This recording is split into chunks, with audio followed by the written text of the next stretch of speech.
সেই ছোট থেকেই শুনে আসছি আমরা যে সব কাজের উদ্দেশ্য থাকতে হবে, সব যাত্রার লক্ষ্য থাকতে হবে।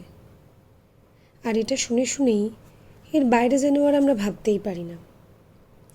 আচ্ছা, এমন কিছু কি হয় না যেখানে কোনো উদ্দেশ্য থাকবে না, কোনো নির্দিষ্ট গন্তব্যস্থান থাকবে না? সেদিন সকাল থেকেই মনটা খুব উড়ু উড়ু, খালি মনে হচ্ছে কোথাও একটা বেরিয়ে পড়ি। ড্রাইভিং শিখেছি 4 মাস, একটু একটু করে আত্মবিশ্বাস বাড়ছে। মনে হলো কর্মস্থল থেকে ফেরার পথে আজ সত্যি সত্যি অজানা গন্তব্যের দিকে পাড়ি দিই। এই মনে করে কিছু ফটোগ্রাফির ইকুইপমেন্ট আর আমার অল্টো গাড়ি নিয়ে সেদিন বেরিয়ে পড়লাম।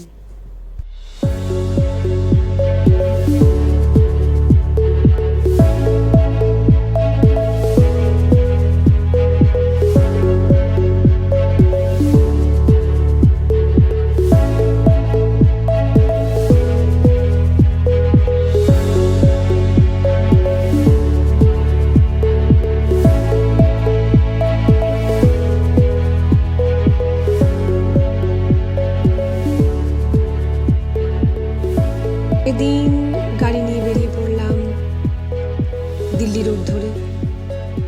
প্রথমে বৈদ্যবাটি পেরোলাম, তারপর কামারকুণ্ডু, তারপর চলতে চলতে বাসুদেবপুর, তারপর তারকেশ্বর, তারপর এক জায়গায় দাঁড়িয়ে চা খেয়ে আবার ব্যাক টু বাড়ি।